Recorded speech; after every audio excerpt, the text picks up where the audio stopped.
Yeah.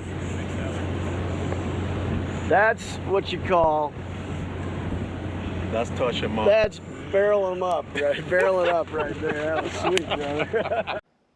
Well, the swing that produced the fourth most home runs in baseball history is now right at home on the golf course with all the other retirees. Albert Pujols took his athletic ability to the Celebrity Classic in Texas this weekend and finished tied for 24th out of 40. Not too shabby. Our Frank Cusimano talked with the happily retired Pujols earlier this week. And it's a pleasure to welcome Albert Pujols, who's playing in the Celebrity Classic down in Texas. Albert, how is the golf game? How are you playing right now? Well, I'm playing great. I mean, just something that I love. I love the game of golf, and just being back here, getting invited to this tournament is super pumped up, super excited. You know, this is some of those events, you know, that I obviously, because my career I wasn't able to do, and now that I retired, you know, I'm able to attend to some of this event, and I'm really excited about it. I know your son AJ is a terrific player who plays in college. Who wins when you play against each other now? Well, we go back and forth. I think you know, he's a better player, but I think mentally I'm mentally tough, so I'm beating in the mind before we even get to the tee box.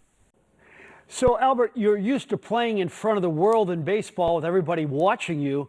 What about in golf with a lot of people watching you now? Do you feel any pressure? Not really. I think it's something, you know, that it's just have fun. I think, you know, your first tee shot, you know, probably tomorrow it'll be a little nervous. But then after that, it's like, hey, you know, I've been here before. Just like baseball, you know, your first start of the season. I mean, after 20 years of playing the game of baseball, I still get those goosebumps. I still get those butterflies, you know. What's it like for the first time in like 25 years to wake up and not think about that night's pitcher, not think about hitters' meetings and training? Pretty awesome. I'm gonna tell you like what Sean Johnson told me after he retired. He's like, Albert, I'm sleeping like a baby right now. I don't have to sleep and thinking about, wow, a slider, 0 for 5, you know, and all that stuff. So, no, it's been great. This is something, you know, obviously it was an amazing career. You know, I'm so blessed that the Lord give me ability and talent and keep me healthy, you know, for the majority of my career to be able to you know, to reach those goals. I mean, 23 years as a professional, 22 in the big leagues. It's a long career, you know. I'm so blessed, and you know, with the support of my family, with the support of so many great fans, you know, back in St. Louis and Anaheim in California. I mean, it was just an amazing career, and I'm just glad to be able to close it out last year in St. Louis, where everything started for me. I was so blessed to go back. I enjoyed it, and you know, now I get to do the other part of my life, which is travel and, you know, here and there, you know, going to spring training with the Angels and helping the young players as much as I can. Do you watch Cardinal games at all, or do you look at box scores?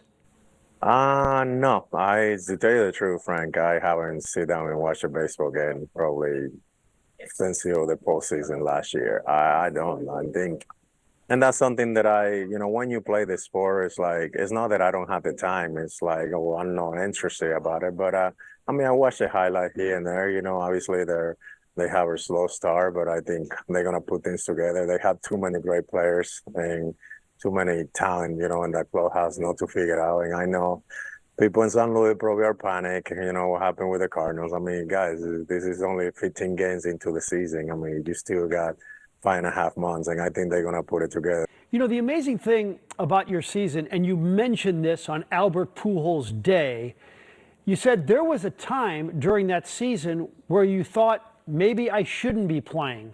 And then to have it end like it did, absolutely stunning, wasn't it? Yeah, I mean, you know, none is, I mean, those are things that obviously go through your head, but at the end of the day, it's not like I'm going to throw that out. I think I made a commitment to the Cardinal organization. I think this is something that I was fighting with the Lord every day, just asking God, like, why am I here? You know, and I think he showed me once again, you need to be patient. It's not on your time. It's on my time. And obviously, his time is perfect, not mine. And he knew it before I even knew it that I was going to finish strong like I did, you know, over the last 3 months of the season and helping, you know, the ball club to get to the postseason. So I think at the end of the day is that be able to control the things that you are able to control.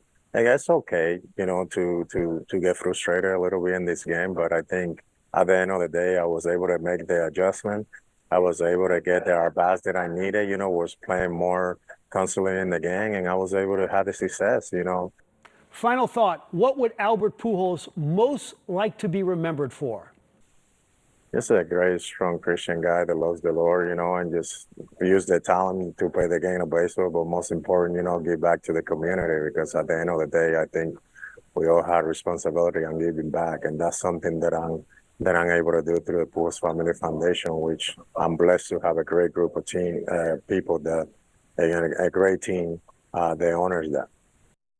He's passed Babe Ruth, second all-time in history in runs batted in. A historic blast, number 703.